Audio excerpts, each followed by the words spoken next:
Hi guys, and welcome back to my channel.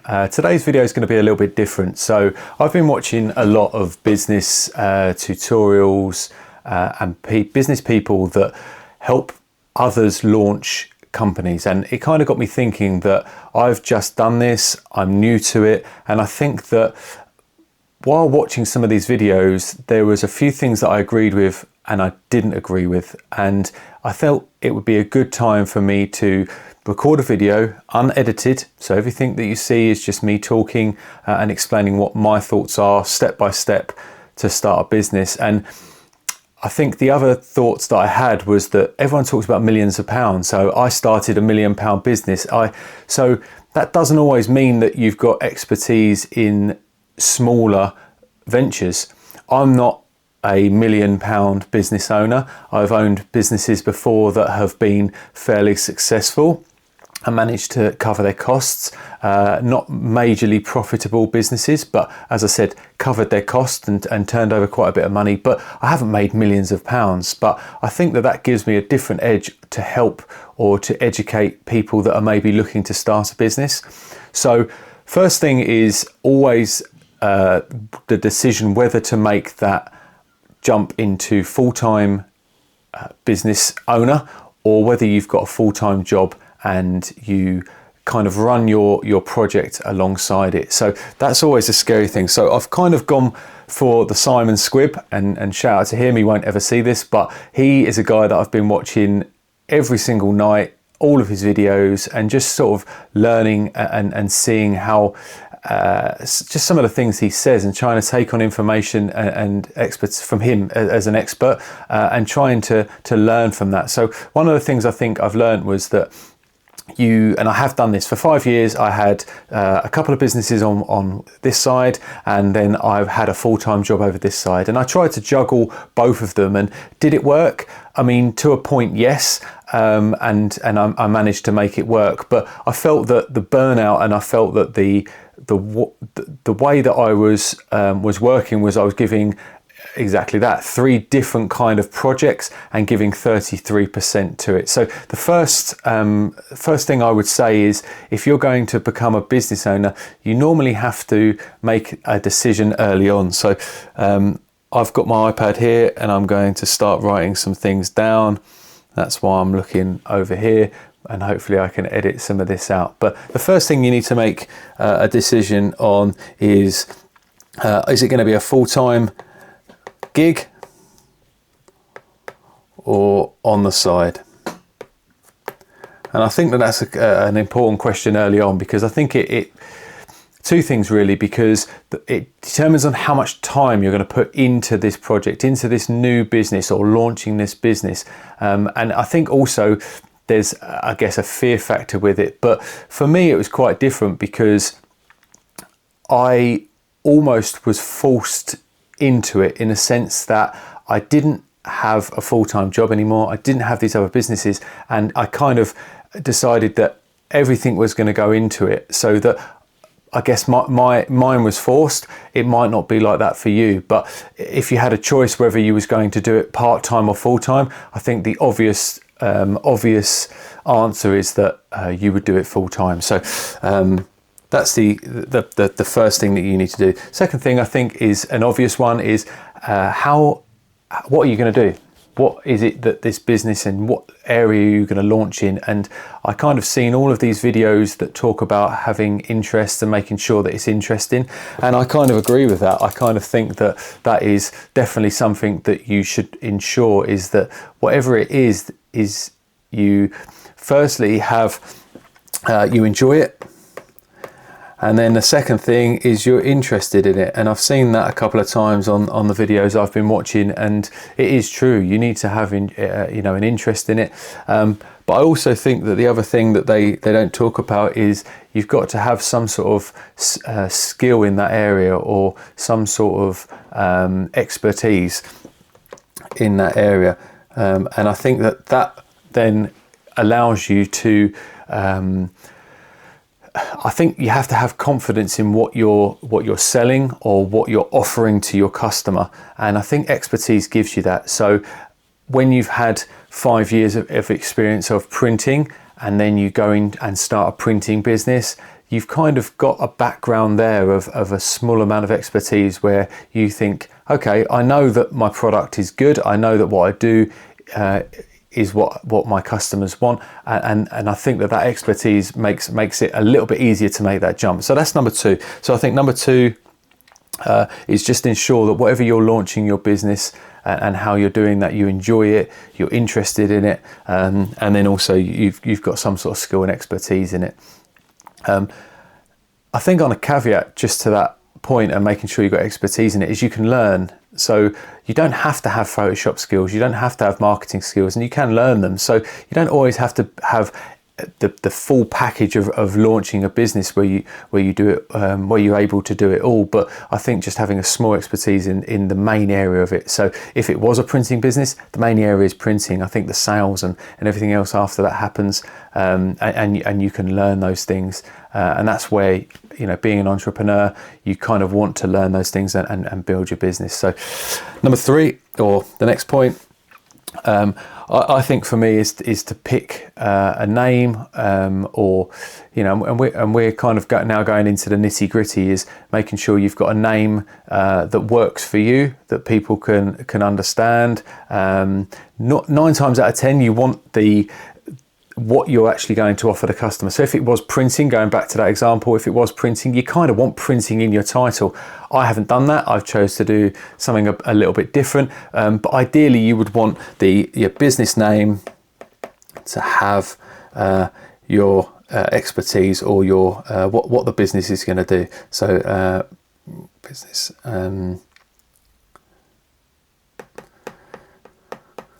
expertise. And I think that can be quite important. As I said, I haven't done that, and I didn't decide to do that. But I think that, again, that is a kind of a massive thing to ensure that your customer knows what you're offering. The next point is, where are you going to be based? So again, this is no blueprint, this is just things that I've learned. So where are you going to work out of? Have you got some space? Have you got the technology to do it? Have you got, and when I say technology, I mean laptops or screens, or do you need to buy a unit? Is it can you start in your kitchen? Can you start in a garage like I've done? And that's the next thing you really need to be thinking of, is kind of where am I going to run this business from? And again, I don't think, you know, listening to these other videos, they don't really touch on that, on office blocks, and most of the things that you do, you can find a small space and you can start out of there. And I think that when I listen to and the themes from these different videos and these different entrepreneurs talking about how they made £1 million, you know, a second, and all this, I think one thing that resonates is that you've just got to start and you've got to do it. I have gone into a completely different area and a completely different business. You know, my background was the fitness industry, and then the retail industry, and I've gone somewhere completely different. But the premises is still the same of it, is that I still need to understand what my customer base is, and I still need somewhere to kind of work from. So for me, I found little pockets of space, so a desk in a spare room, a garage, an empty garage, and just tried to turn that into somewhere where the business can start to grow. And then obviously, as you start to grow and you start to get customers and you start to earn a bit of money, then you can grow with the business too. So starting out small, I think, is probably the next point.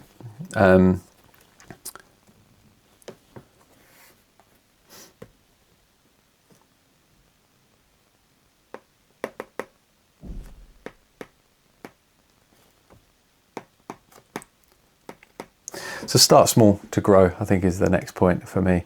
And then kind of going on to the next points of, you can have the best business or the best item, the best product in the world, but you need to be able to sell it.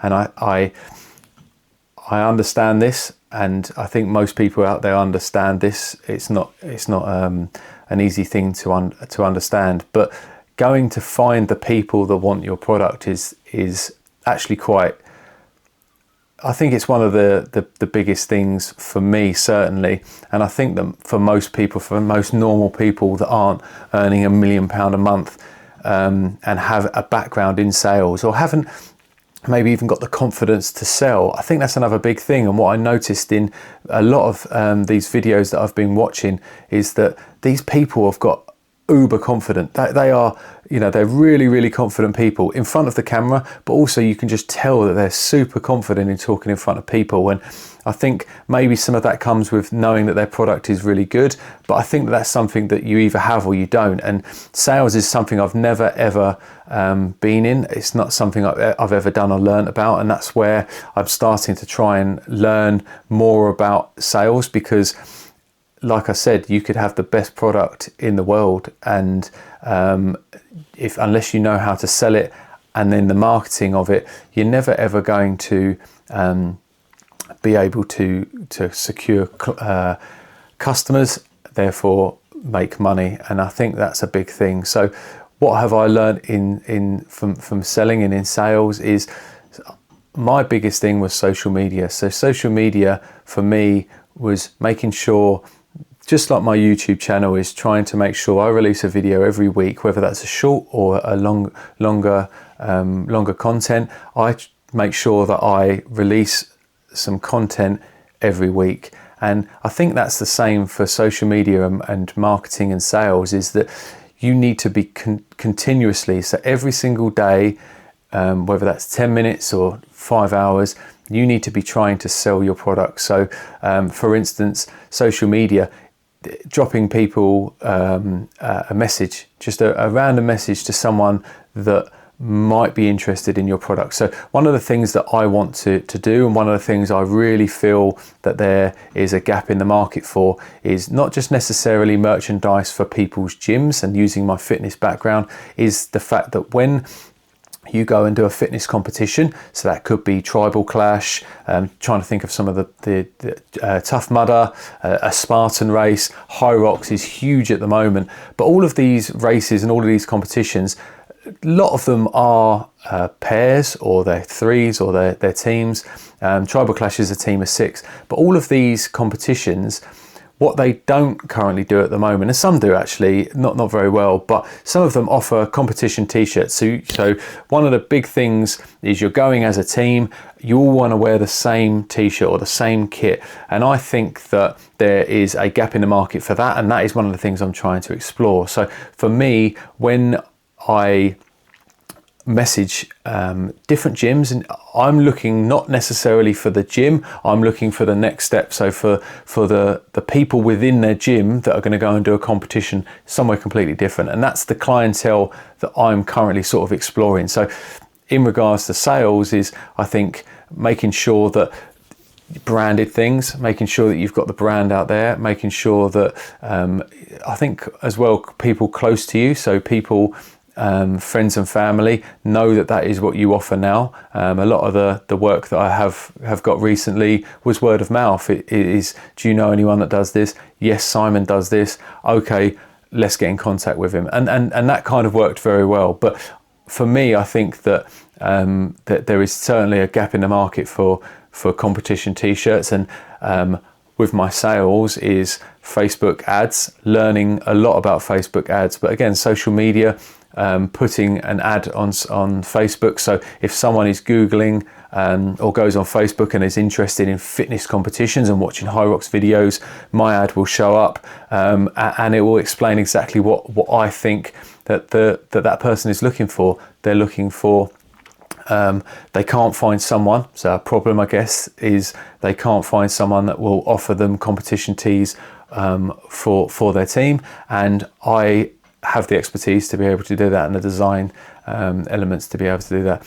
And I think that marketing and sales is obviously very, very close together. So there's marketing there, and then selling the product. I think the one thing I ensure with my business and with launching this new business is that It's simple. So I was listening to a lot of things about Steve Jobs, and he said, make it simpler. That was his one-liner. So he would say, great product, make it simpler. And I think that for me, it is that too. So what does my end-to-end process look like for the customer? I capture my lead. So whether that is through social media, WhatsApp, reaching out someone, a friend of a friend, I guess. But I contact that person, and it's very, very clear. How can I help you? Once I understand what the customer would like, they get a mock-up. So this is where I had to learn how to do Photoshop and things like that, but a very professional mock-up. So the template stays exactly the same. The color schemes stay exactly the same. Super simple for them to see. The actual product, so the t-shirt or the hoodie, stands out, and they can see what they're getting. Send that to the customer. So again, whether that's WhatsApp, email, I normally send it back in the same format as they've contacted me. I think that shows me that they are comfortable with using that kind of way of communicating. Once I've sent that back to them, I ask them if that's, they can make any changes or what they want to do. And then once I've done that, then they want to know the price. So one thing I learned in sales and was kind of listening to different people, much cleverer than me in sales, was don't ever talk about the cost or money until you've answered all of the questions that the customer have. So that's one thing I try to do. If they ask how much it is, I'm certainly not going to say, oh, I'm not going to tell you that. I will again try to go back and make sure that they've got everything they need, and then I can discuss the price with them. So for me, it is the lead comes in, I give them a mock-up, a design, that is completely free. I think that is part of my service that I think that you should give for free. And then once I've done that, I will then send them an estimate. The payment solution, so again, another couple of things that I use and that people talk about is payment methods. Square Up, I think, is the name. It's very, very easy to do. So I send them the mock-up. The mock-up is accepted. I send them an estimate. In that estimate, they can understand the price of all of the items that they want with all of the custom bits that they want. They then accept the estimate through text message or email.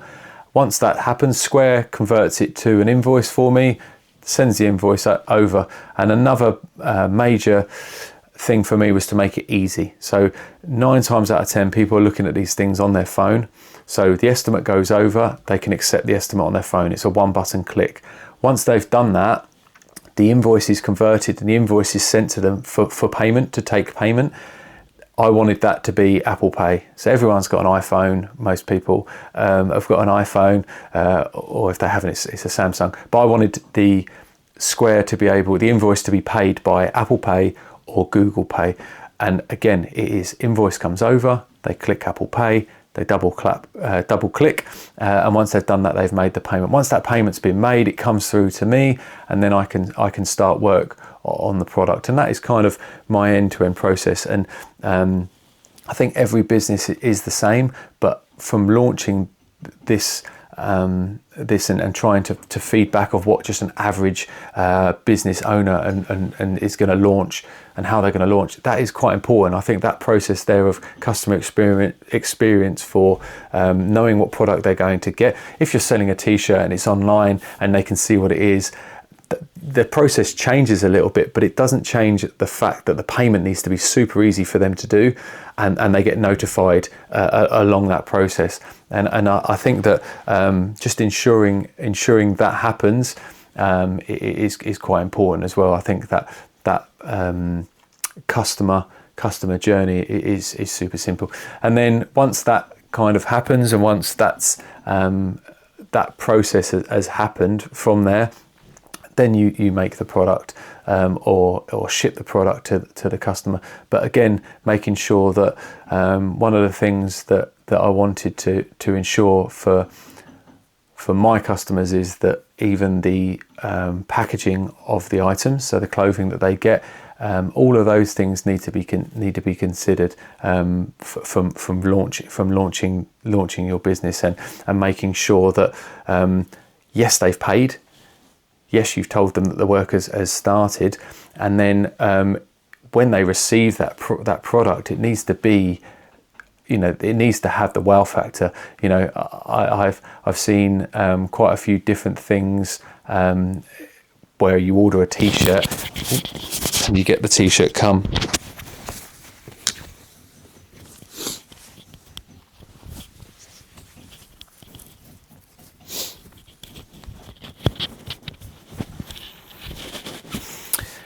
And you get the t-shirt come, and the packaging is just bland.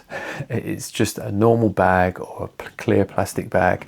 And I think that when you receive something, again, there should be a customer experience. There should be the customer should experience something with, not only with the product that you've given them that they've ordered and hopefully they like, but there should be different things in the way, and there should be different things of saying thank you. So I think that's quite important, and something that I always think about the Apple, and I think about the iPhone, and the packaging is just slick. They've done away with everything and made it super simple, but it's still quite enjoyable to open that iPhone box, take your iPhone out, which is there, you can see it, and I think it should be the same for most other things. So that's kind of the thinking of that process as well for when you're launching a business, or when you're deciding on things. As you could see, it was very, very straightforward for me to iron that out. And then one thing that I kind of got in a bit of a muddle about, I guess, was the kind of the logistics or the operational steps for me to get the lead, complete the order, and everything that happened in between. The reason that I had to sit down and write this kind of this process out was, I got 5 orders very, very close together, and it made me panic. It made me think, oh my, where do I start? What do I do?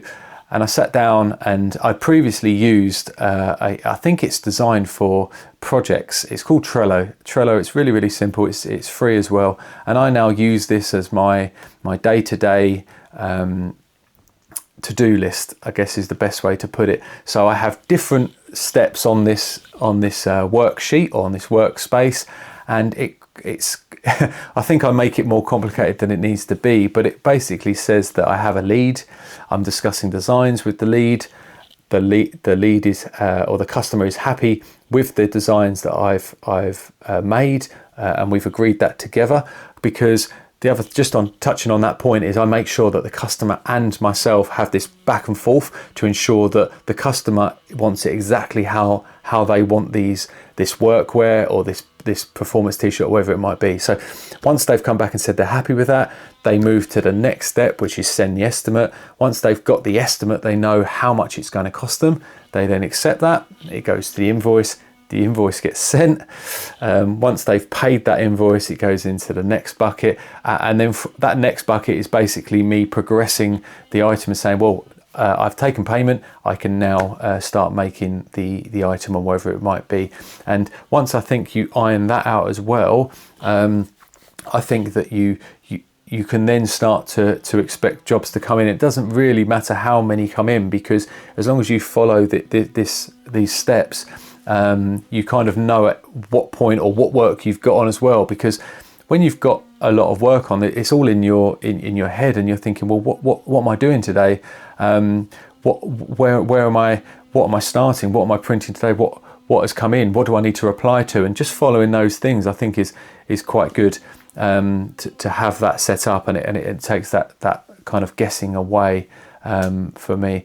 And I think the last thing that I wanted to touch on was just it was something that I experienced. So it's something that I'm sure there's others out there, and they're probably going through the same sort of I guess thoughts about it. Is that I had a job that was 50 hours a week, 40 hours a week, whatever it was, and I was paid regardless whether I did 40 hours or I did 60 hours. I was paid by the hour, by the day. End of the month, 15th of every month, I'd be paid my salary, And that was it. And every 15th of every month I would get paid my salary, and it would be the same amount unless I got a pay rise or whatever it might be. Working in the current in this new business that I've launched is completely different. I don't get you can, I think when you start making enough money, you can pay yourself monthly, but at the beginning, certainly now, I don't have that option. There is no money in the business for me to say, well, I'm going to pay myself £2,000 or £1,200 every single month on the 15th. It doesn't happen. The items that you sell, one day you might sell or might have several leads and they pay you £800. There might be another day, three days from them, where you get 20 quid.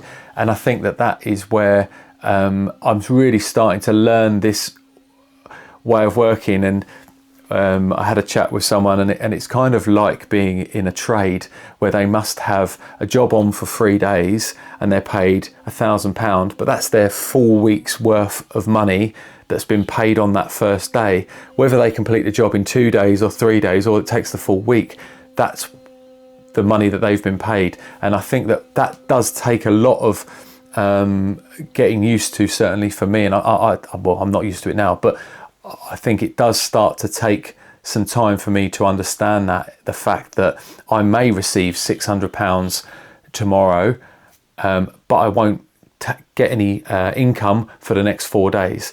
And it's quite a strange thing, I would say. And it'd be interesting to know in the comments if other people have that too, and if there's things they do to kind of get around that. But I hope this video has been interesting and helpful. I think I've been all over the place a little bit too, but as I said, I wanted to try and talk about it, and my thoughts on launching a business, setting up simple things, and understanding simple things from someone that isn't a millionaire.